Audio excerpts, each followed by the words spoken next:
Hey everyone, welcome to the podcast.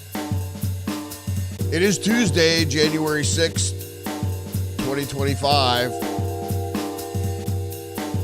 Got over 25 headlines to get through today, so we're going to get at it in just a minute. Top stories today. American Democrats align with global communists and domestic crazies. Liberals and progressives in the United States have aligned with the communist leader of Venezuela, Nicolas Maduro, and other global communists. These same leftists side with and control Americans with severe mental health issues, creating a dangerous mix of ideology and delusion.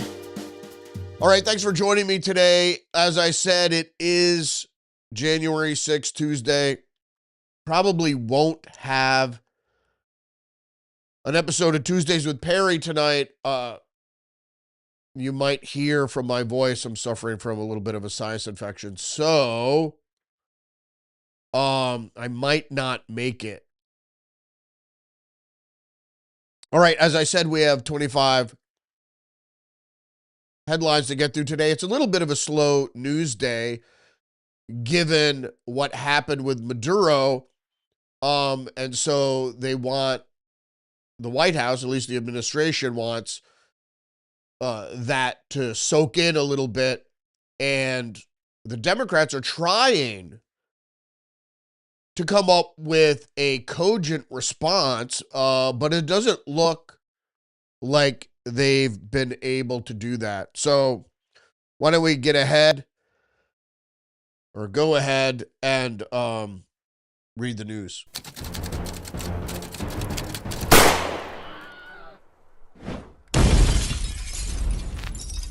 All right, we're gonna start with Zero Hedge. I brought this up yesterday. Venezuelans around the world celebrate Maduro's capture. It's difficult to reconcile the doom-mongering over Venezuela becoming the next Iraq or Afghanistan when the Venezuelan populace is largely celebrating the capture of Nicolas Maduro. When one recognizes that Maduro stole the Venezuelan elections and that he's not a true leader of the country and that his communist regime organized a reign of terror against the populace to eliminate political opposition, it's easy to see why Donald Trump black bag operation is being applauded by the people who actually matter. I must say here, though, something we need to understand, which is the populace of Venezuela, although they may be celebrating inside, public displays of excitement are not seen in the street of Venezuela and Caracas, particularly, mostly because the security apparatus is still in place for the most part. Brings us to our next headline. One American News, large portion of Maduro's security team killed in U.S. operation. Large part of Nicolas Maduro's security team was killed during a United States military operation to capture him. On Sunday, Venezuela's defense minister, Vladimir Padrino, made the announcement in a televised statement. However, Padrino did not give an exact figure of how many members were killed. He then went on to back the declaration of Vice President Delcy Rodriguez as interim president. What do we know about this? What we do know about this is that Nicolas Maduro's security team was mostly Cuban intelligence. And apparently there were over 30 of these Cuban security personnel that were killed during the operation. Most of them in or around the palace, Maduro's residence. So we're going to move along. So something else interesting, PJ Media, something kind of funny happened in Caracas. What are they talking about here exactly? Given that Vice President Delcy Rodriguez was sworn in on Monday as interim president, several journalists, including 11 from foreign media, were detained today in Caracas, and Colectivos, so violent pro-Maduro paramilitary group, appeared to have mobilized around Caracas on Monday. Tensions were already high, according to the Financial Times. A state of emergency decree dated January 3rd, but published in the official Gazette on Monday, directed authorities to immediately undertake the search for and arrest of any person involved in the promotion or the support of the armed attack by the U.S. against the territory of the Republic, Venezuela. Was there a coup underway? The PJ Media asks. The military rising up against the regime? Is that what is happening? Other members of the regime rising up against Rodriguez for playing nice with the United States? Even better, was the United States coming in for round two? Donald Trump keeps promising if the remaining regime members don't behave. Later, after all the excitement died down, Diosdado Cabello, who was also wanted man in the United States to the tune of $25 million and currently serves as Minister of Interior, Justice, and Peace, took to the street with a gun in hand, shouting, "Loyal always, traitors never," while flanked by what looks like police officers. I have a feeling he's going to be a problem. Oh, may very well be. Well, what you have here, and this is what's starting to be reported, is that Maduro would have gladly left when given the opportunity. However, the communists, the Chinese, and the Cubans said, that's not going to work for us. So they think he was being kept in place, and the apparatus that was doing that, certainly it was taken to the streets and making sure that no other traitors were going to be allowed to go on with their traitorous activities, or if they're journalists reporting in any favorable way of the U.S. operation, that obviously wouldn't be allowed to happen or continue to happen. Washington Post has the article, Trump team puts a target on Cuba with threats and an oil blockade.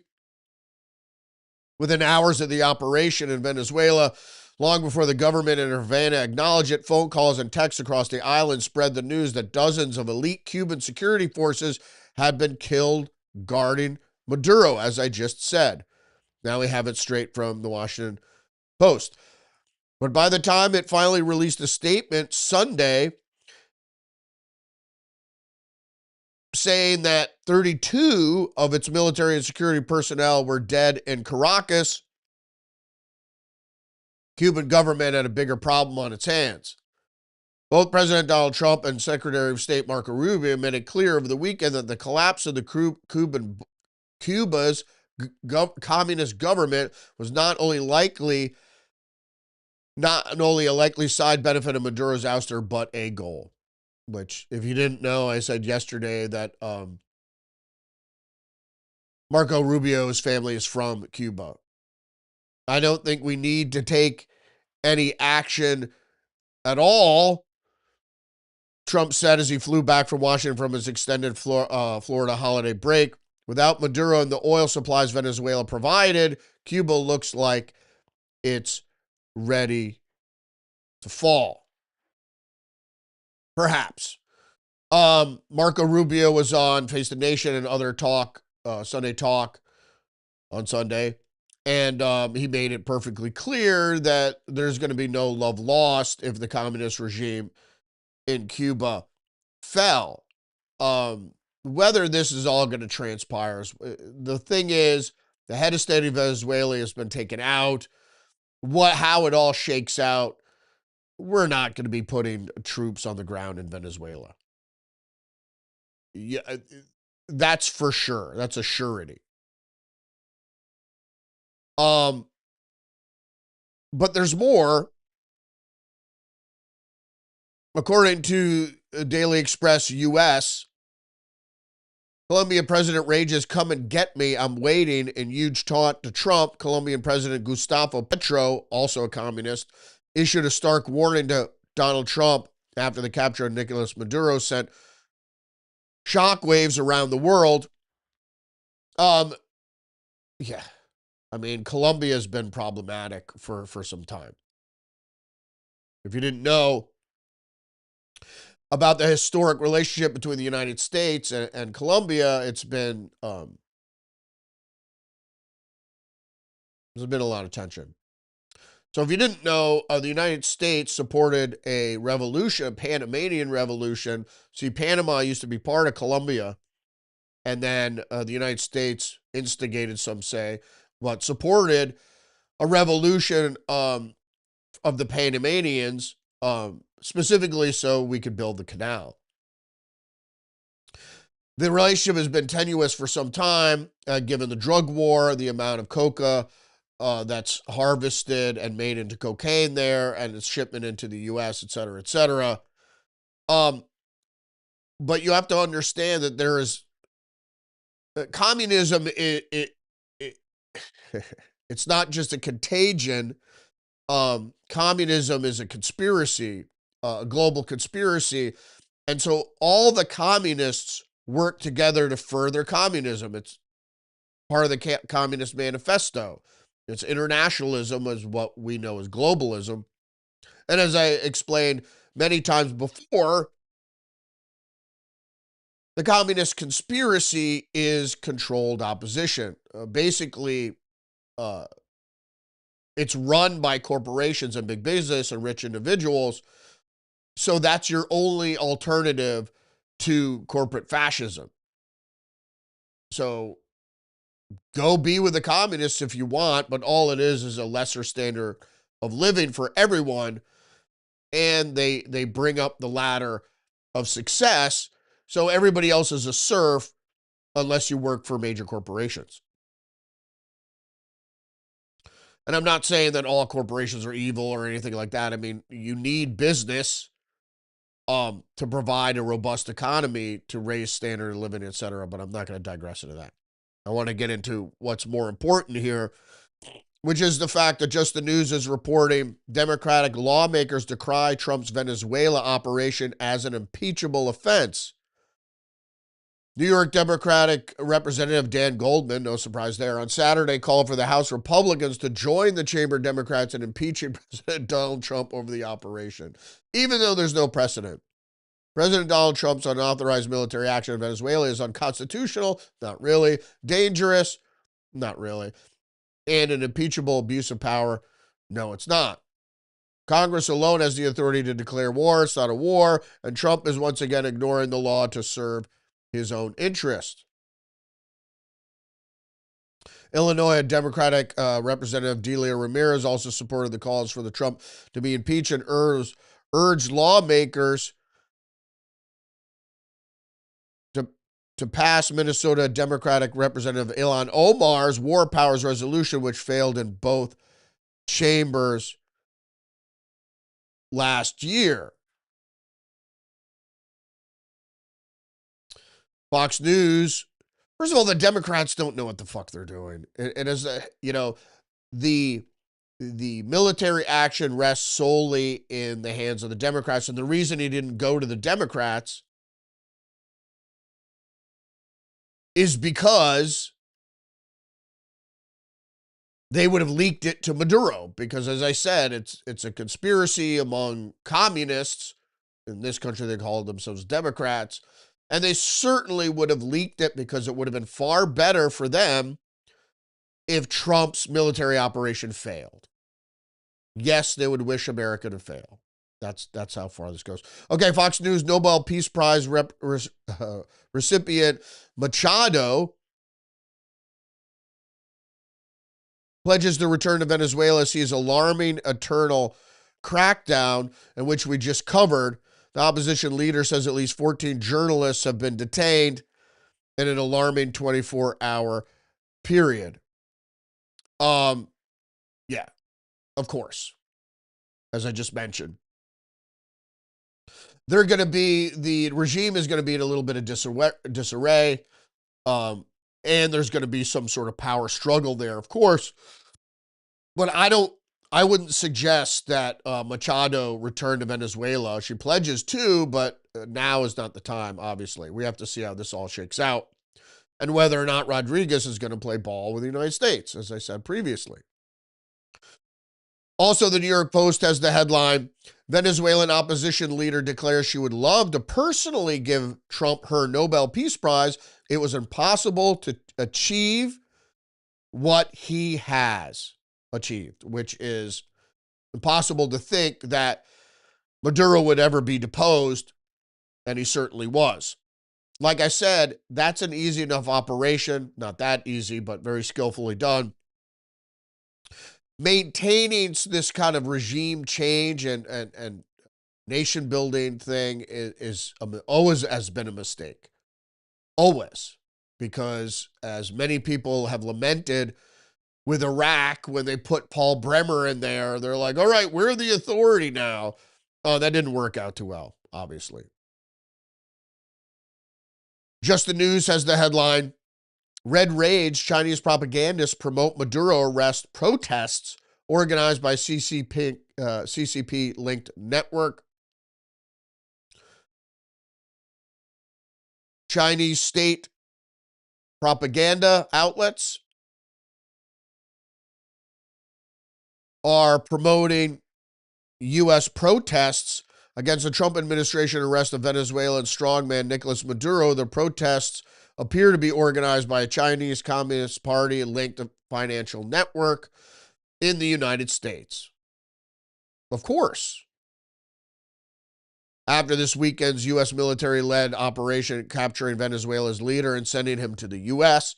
to be prosecuted by the Justice Department, street protests opposing Maduro's arrest were quickly organized in the United States and elsewhere by the Marxist revolutionary group known as the People's Forum, the far-left anti-war group Code Pink, the leftist Act Now to Stop War and End Racism, Answer Coalition, and the Party of Socialism and Liberation. And I've said this many times before, and if you looked at the protests, you could see one commonality there that you always do in intelligence-led operations, and propaganda is intelligence-led operation, is that you see a lot of the disparate protests all having the same signs, pre-printed signs. So that goes to show that they were waiting for something like this to happen. They were probably already printed. And of course, everybody aligns together on the left. Why? Because socialism is a conspiracy. But the Just the News article goes on to say that Just the News previously reported how these and other radical activist groups have leadership links or financial ties to funding network back to wealthy Marxist businessman Neville Roy Singham, who himself has connections to the CCP. Media outlets such as Xinhua News, China Daily, China Global Television, and Global Times, all directly run by the CCP, in turn promoted the pro-Maduro protests organized by these same groups, as the Chinese government repeatedly denounced actions taken by President Donald Trump against the close Chinese ally in Latin America, Venezuela. All right, another breaking news story. So if you didn't hear, we reported on it yesterday, and I was wondering why they didn't release the name of the suspect right away. And this is that J.D. Vance's house had been not broken into. The windows were broken there, but also apparently a Secret Service car was vandalized there. The guy obviously thought it was J.D. Vance's car.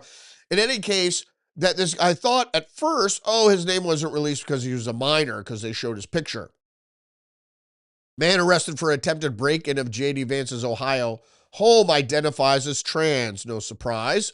Father is a Dem donor, no surprise, and an academic. Facebook profile shows a picture of DeFore, but the name Julia. So this is a young man.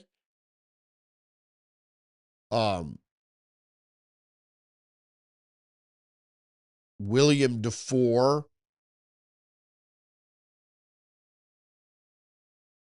Oh, so the doctor who goes by Bob DeFore on Facebook is friends with the Julia DeFore social media account. So this kid goes by Julia. He's obviously confused. And William DeFore's dad is a huge Democrat. So it's not sure. Is he William DeFore the third? There might be a misprint here because it says William DeFore Jr., and I thought this kid was William DeFore, but now I guess is Julia DeFore. Take a look at this guy. These people are fucking insane. So it's whether or not that this kid, it seems to me that whether it's the propaganda alone, but this psychic driving, where they keep telling mentally disturbed people what they should do, and this is just generally the media, but that includes leftist academics like their parents and other leftists, put this crazy shit in kids' heads, mentally ill people, not even kids' heads. Like in the case of Ryan Ruth, he's an adult, but he suffers from the same syndrome that many leftists do, liberal mind virus, what have you, and they actually believe these subjective injections of ideology, whatever it may be concerning. But they all go along the same thing, along the same way. So DeFore, 26, was arrested by Secret Service after allegedly vandalizing a Secret Service car in the driveway of Vance's Ohio home, as well as smashing multiple windows with a hammer. He has been charged with obstructing official business, criminal damage and endangering, criminal trespass, and vandalism, according to reports. I think the guy's crazy, but didn't the attack on Pelosi's house, did the guy also have a hammer? I don't know if there's any connection there, but with mentally ill people, you don't really know why, what the motivation was here. Like, there is obviously mentally ill because you don't think a residence of the Vice President of the United States is going to have increased security. So even if he's not there, there might not even be Secret Service there. There probably was because he was apprehended so quickly. But immediately when you take office, Secret Service goes in and does a security review of your home, probably even before when you're running for office, and all perimeter is guarded with surveillance. So as soon as you enter the property, you're going to be under surveillance. I mean, everybody has a Ring camera these days, or any type of surveillance. And so you're immediately going to be known you're on the property. This kid is obviously mentally ill. But the key question here is, and we see this time and time again, that he's got far left parents involved in academia and other things. The guy, Crooks, that tried to shoot President Trump, apparently his parents were psychologists, social workers. Anyway, I don't want to, it just seems like they control an army of mental misfits who that they send out to do their dirty work. Now, whether the parents set out this kid is probably unlikely, but I'm certain they encouraged the kid's sexual dysphoria. All right. This also a big story that hasn't really gotten much attention. New York Times, Trump's post about slain Minnesota lawmaker dismays her children. The son and daughter, Melissa and Mark Hortman, have asked the president to remove a social media post promoting a conspiracy theory, which is our favorite kind of theory, about the assassination. Well, what does it say? On Saturday, Trump reposted a video on a social media platform, Truth Social, of someone falsely insinuating that Governor Tim Walz of Minnesota was involved in the assassination. And this is where you have to read between the lines, because the man now charged with the killings, Vance Bolter, was on a state panel under Mr. Walz's administration. I don't know. That's not the conspiracy theory I heard. That man killed Ms. Hortman, according to the false theory. It's a false theory. It's not a theory. And all theories are unproven. That's why it's a theory. So you don't have to say it's a false theory. It's just a theory. This is what gets me about this semantic game here. Because she voted against a bill providing health care to undocumented immigrants opposing Mr. Walz.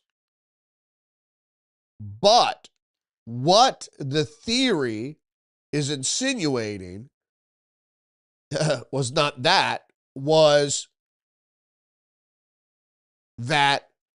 Miss Hortman, visibly frightened after voting, the theory insinuates that she understood the breadth of the fraud already taking place in Minnesota. So not only was the immigrant population defrauding the federal and state governments of billions of dollars, and she felt that they didn't deserve extra.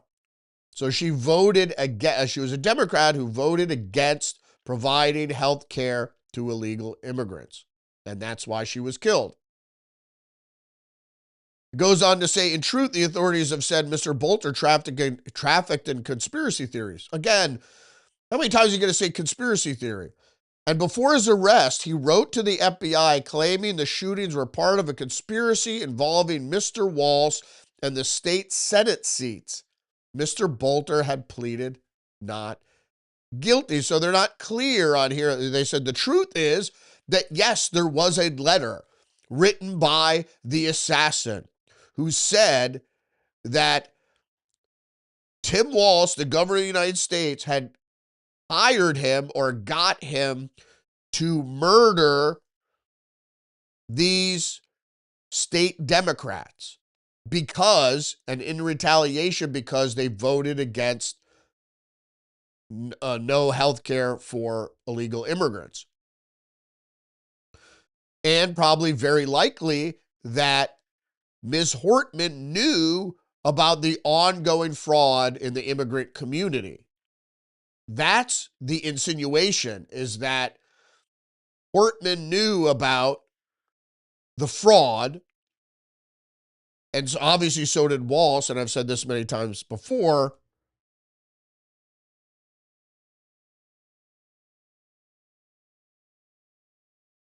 That when the fraud was addressed, because this has been going on for many years, since 2015, 2016, when it was addressed during the campaign, the Kamala Harris campaign for president, Tim Walz said, "You're racist for pointing out that the Somali immigrant community is engaged in fraud schemes." Okay. Goes on to say,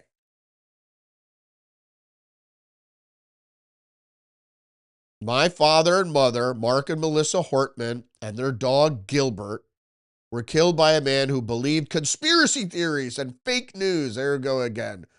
Words matter, Miss Hortman's son, Colin Hortman, said in a statement, also posted on Facebook. Sharing fake news is dangerous. And so we're going back to this refrain of fake news and conspiracy theories are dangerous. The reality is, we don't know the fucking motive. The mainstream media is trying to tell you that the motive for the assassinations was because he was a Trump supporter and a Republican, and he wanted to just kill Democrats. Why were these people targeted? It's hard to even know. But he has pleaded not guilty, and a lot more will come out in court, but I'm sure the proceedings were going to be delayed. So this, on top of the fraud scandal, is creating quite a stir in Minnesota. And because of this and the fraud, Tim Walz has decided not to run for re-election. I'm wondering if we could ever uncover anything that might lead us to believe that the theory is true that Tim Walz ordered the murder. It might not have been Tim Walz, could have been Hillary Clinton, as far as I'm concerned. But there's more. Post-millennial, breaking news. Somali UN Security Council president involved with healthcare company guilty of Medicaid fraud in Ohio. HHS has previously taken action against Progressive in response to conviction of Medicaid fraud. Anyway, we reported on this yesterday. The Department of Health and Human Services confirmed that Abubakar Dahir Osman, the permanent representative of Somalia to the United Nations and president of the UN Security Council, is associated with a healthcare agency in Ohio that the department previously took action against over fraud. I can confirm public speculation that Ambassador Abubakar Dahir Osman, permanent representative of Somalia to the UN and president of the UN Security Council, is in fact associated with Progressive Healthcare Services, a home health agency in Cincinnati. And DHHS Deputy Secretary Jim O'Neill said DHHS has previously taken action against Progressive in response to conviction for Medicaid fraud. Well, that's a loosely stitched together accusation. But it doesn't surprise me. Like I said, there are a lot of people that live in different countries or come from different cultures that see fraud. I mean, that's like loosely connected. Whether he's benefited from any sort of fraud, it's hard to say. But he is connected to that progressive healthcare. That, to me, that really doesn't mean anything. But what I'm saying is, we reported on this earlier. Is this person, this Somali national, also involved? Why is he involved in a healthcare agency in Ohio when he's a Somali national living in Somalia? It's hard to say. CBS News has the article and a headline stating 2,000 agents deployed to Minneapolis in immigration crackdown fraud probe. Trump administration has begun a massive deployment of hundreds of Department of Homeland Security agents to the Twin Cities area as it escalates its federal crackdown amid a widening fraud scandal in Minnesota. Crackdown could involve roughly 2,000 agents and officers from Immigration and Customs Enforcement, Deportation Branch, and Homeland Security Investigations. The agency investigative arm tasked with fighting transnational crimes. The requested anonymity to discuss operations that have not been publicly announced. So there's no named source here. The plan is for agents and officers to oversee a 30-day surge in operations in the Twin Cities, making the region the first major target of Trump's administration's expanded immigration crackdown in the new year. Officials said agents deployed from Homeland Security investigations are expected to probe alleged cases of fraud, building on last month's inspection of dozens of sites in the Minneapolis area. Well, they're on it, and they should be. And I think they should be. I think they should be up the ass of every Democratic state, giving little goodies to illegal immigrants, and and in some cases allowing them even to vote. Next article up is from PJ Media. ICE has just uncovered a new $1 billion scheme in Minneapolis, and it puts leadership into question. Basically, what this says here is like the mayor and the police chief are resisting ICE's incursions and the Department of Homeland Security incursions.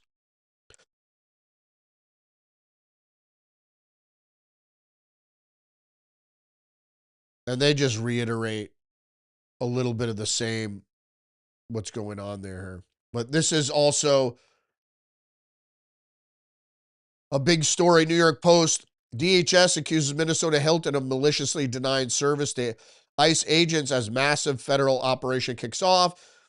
It's not an accusation. It actually happened. The Department of Homeland Security has accused Minneapolis Hilton of maliciously denying rooms to ICE agents heading to the Democratic-led city as part of a massive operation to crack down on illegal immigration and expand fraud probes. DHS alleged that the hotel staff launched a coordinated campaign in Minneapolis to refuse service to DHS law enforcement when officers attempted to book rooms using official government emails and rates. Hilton hotels maliciously canceled their reservations. This is unacceptable, they say.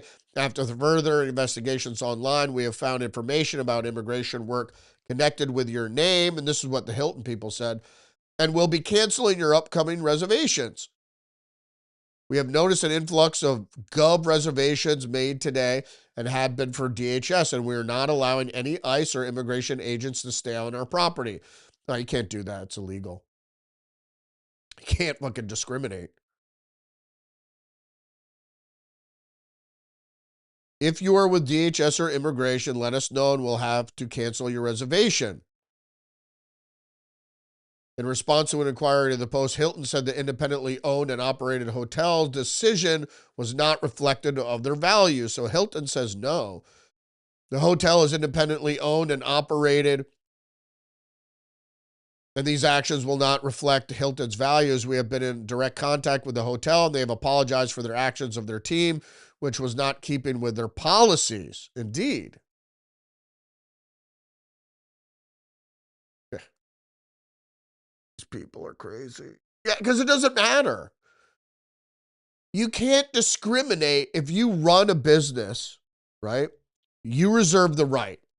So if anybody comes into your establishment and causes a problem for you or your business, you reserve the right to ban them, right? But you can't do that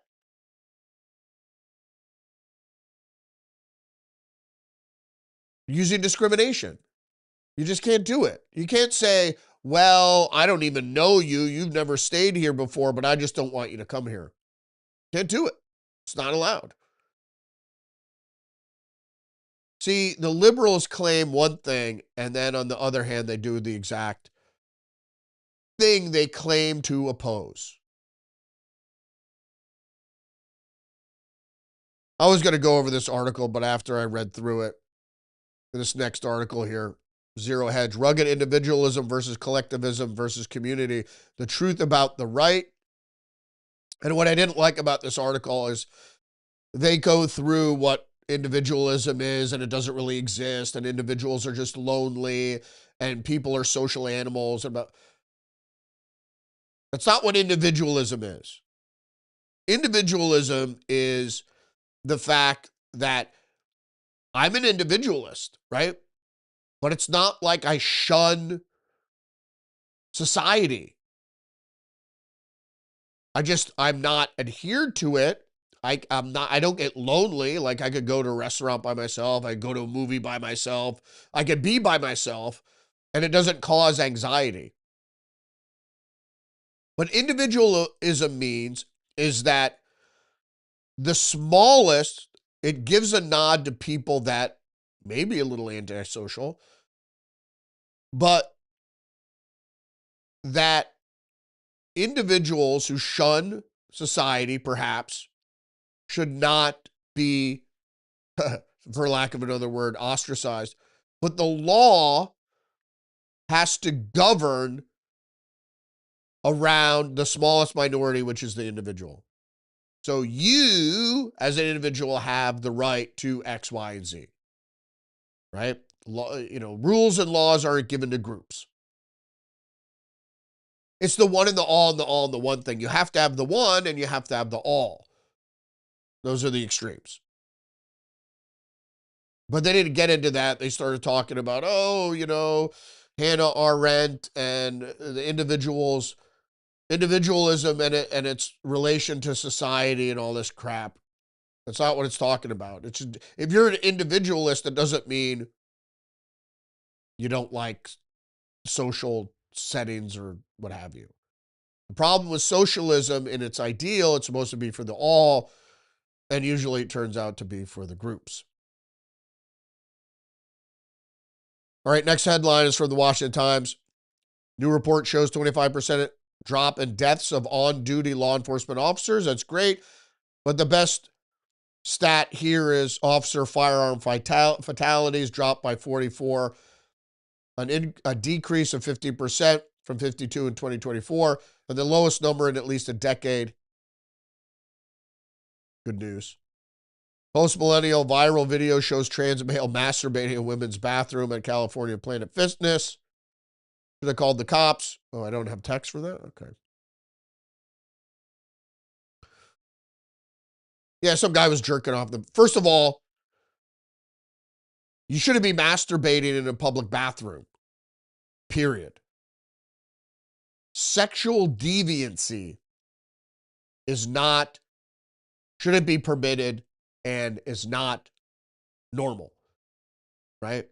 So, and the reason I just bring this up is I don't care what you do in your home, in your bedroom, or your lover's home, or their bedroom, or whatever. You want to have an orgy, you want to do it. If you're an adult, consenting adults, I don't give a shit. But when you're in public, fucking A, bro. I'm not saying that nobody's ever masturbated in a bathroom or whatever, but come on. First of all, you claim you're trans, right? Which already sets off alarms. You go into a women's bathroom and then you jerk off in the women's bathroom. Fuck. Just don't understand, people. Just fucking A, you know, keep it in your pants, literally. More breaking news, though, from the Federalist.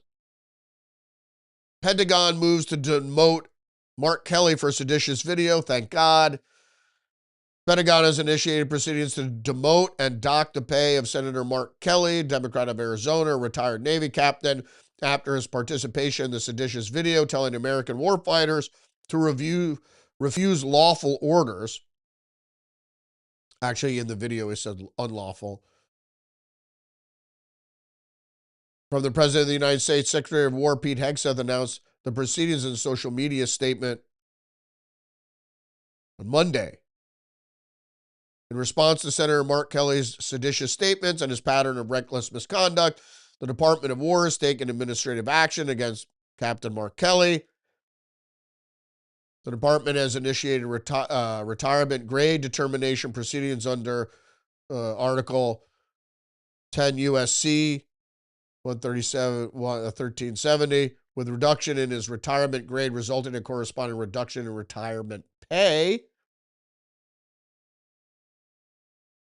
Hegseth also referred Kelly as a captain for now, noting a letter of censure he issued outlining Kelly's reckless misconduct, which will remain in Kelly's official permanent military file.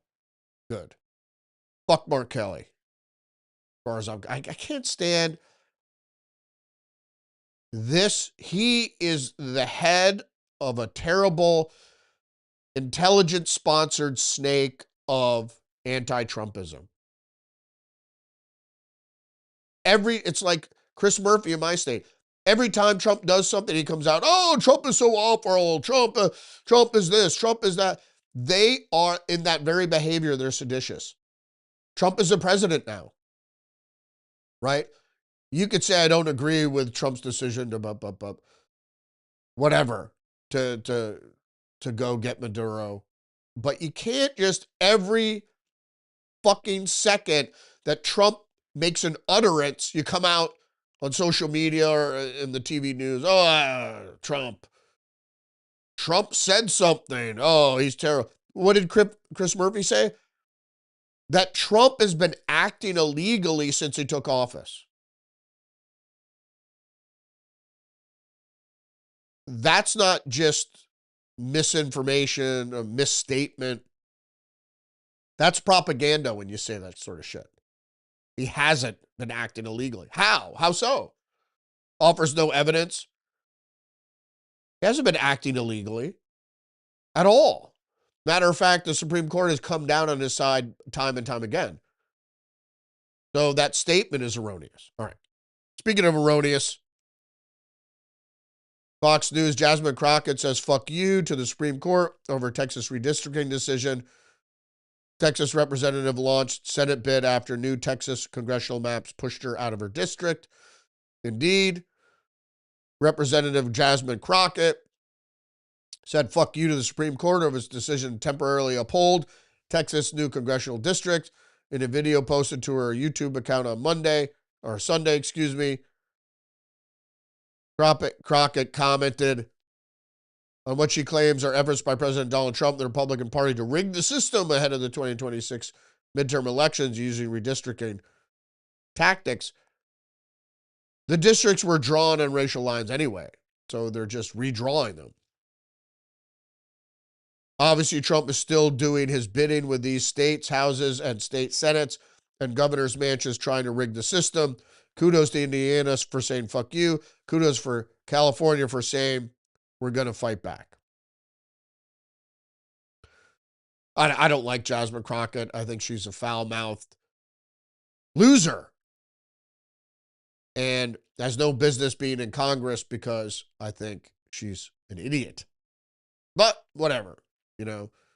If you just want to vote your kind into office regardless of, you know, whether they have the chops, it doesn't matter. That's what bothers me about tribalism. I want my guy in there. It doesn't matter if they're smart or do whatever. Go get Trump. How could the complete black electorate feel, and it's really not the complete black electorate, feel that Donald Trump is so awful? He just isn't, because they believe the lies that he's some sort of racist monster. Speaking of lies, Jimmy Kimmel, I talked yesterday about One Battle After Another receiving many awards from the Critics' Choice. Well, Jimmy Kimmel also won an award. And during his award speech, he targets Jennifer Trump. He called him Jennifer after winning Best Talk Show. Refers to his removal from TV, as almost near-death experience. He's really quite a moron, and I dislike him very much because he's either wittingly or unwitting. He either knows he's involved in propaganda or he's that stupid. So which is it, Jimmy? Are you a corrupt sellout? Or are you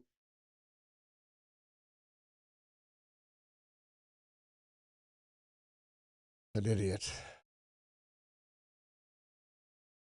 Another big article here. Associated Press, Corporation for Public Broadcasting votes itself out of existence.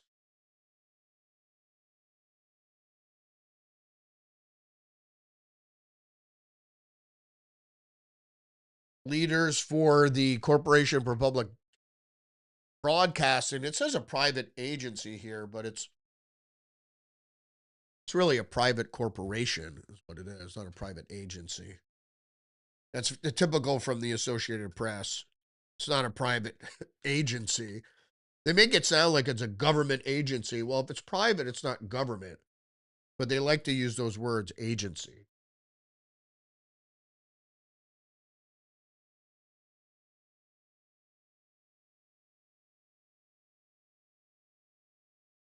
That has so this government corporation, it's private corporation,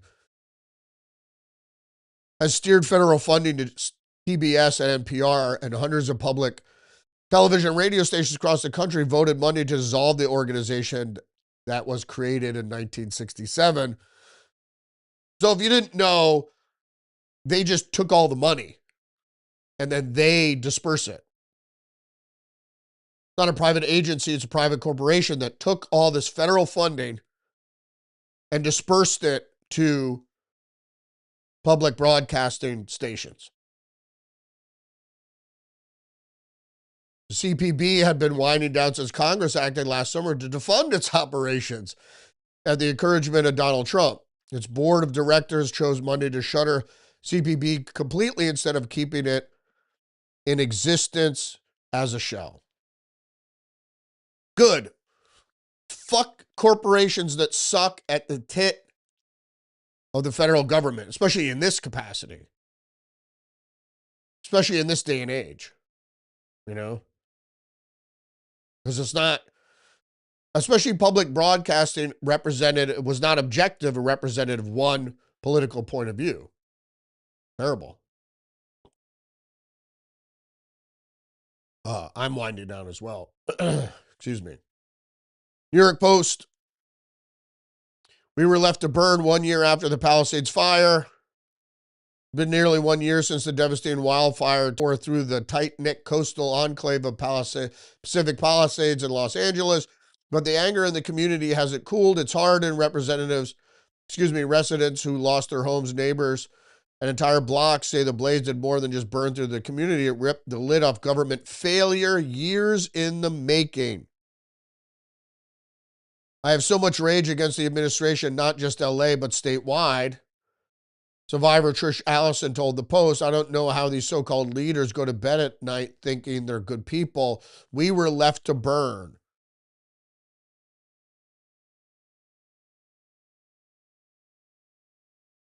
Goes on to say, small things, basic things, one resident said in a video. Instead of help, we got bureaucracy, red tape, and silence. Because we know why the fire was allowed to happen. Here's another crazy conspiracy theory. Because they want their 15-minute city. And so they allow the Santa Ana winds were at their highest rate. Arsonists went up in the hills above the Pacific Palisades, lit fires in remote areas that then burned down because of the way the Santa Ana winds flow.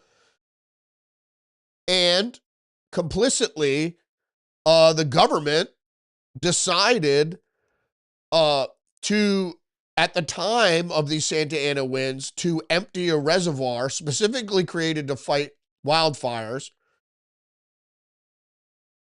up in the hills there above the Pacific Palisades, drain it and leave it empty for repairs while this whole thing was about to happen.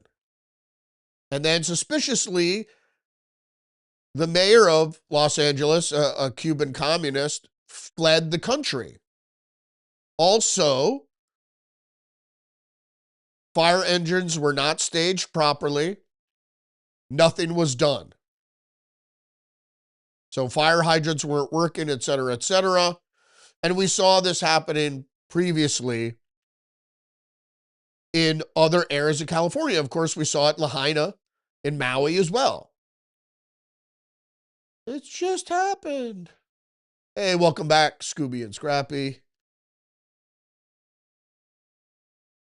And I agree, especially some of these Democrats, Gavin Newsom, and particularly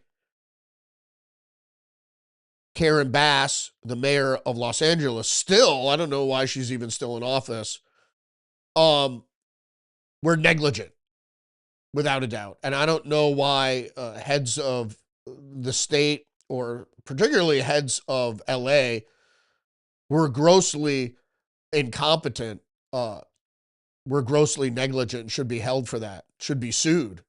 And now the problem with they're not issuing permits because they don't want these people to rebuild, because they want to rebuild their smart city. And so they keep them out with regulation, et cetera, et cetera. All right, some news on the vaccine front.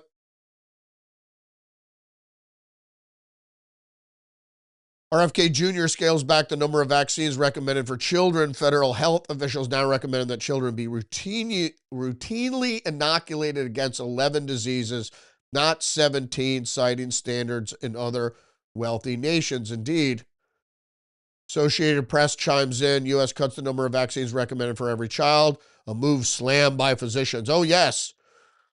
Because, of course, newborn babies are at risk of hepatitis B, which you only get from intravenous drug use and sex.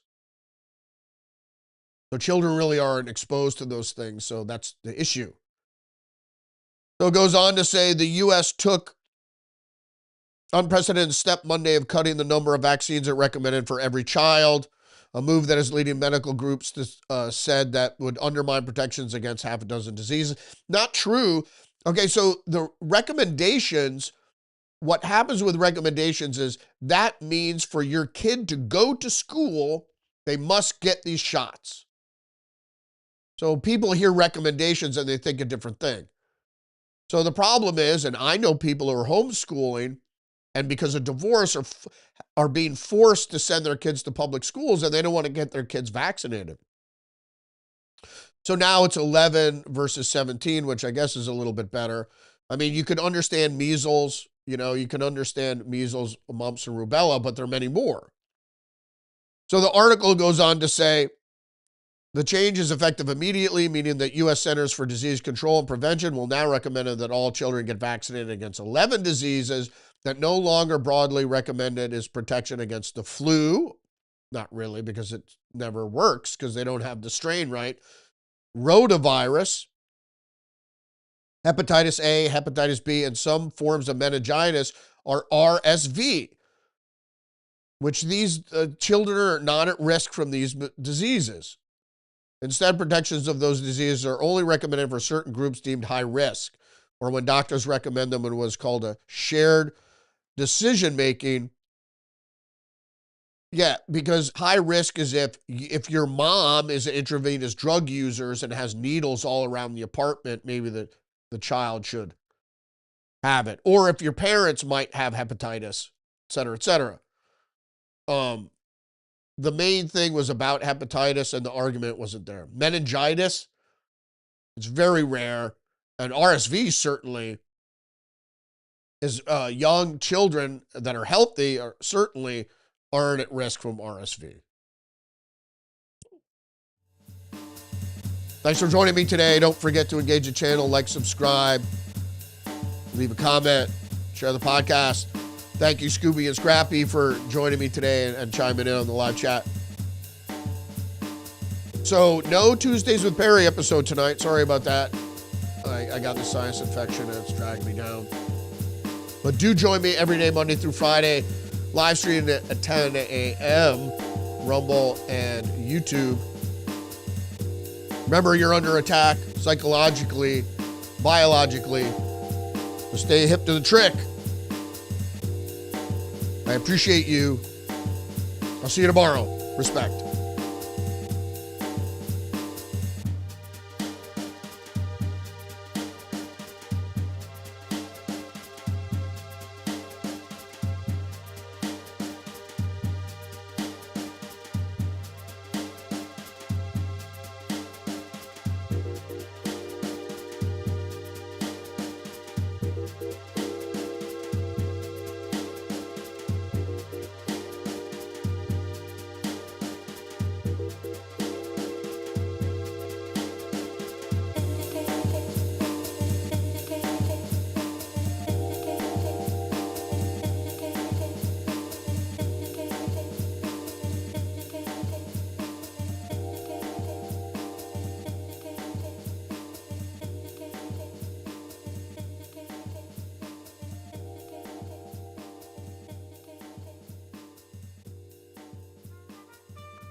The New World Order.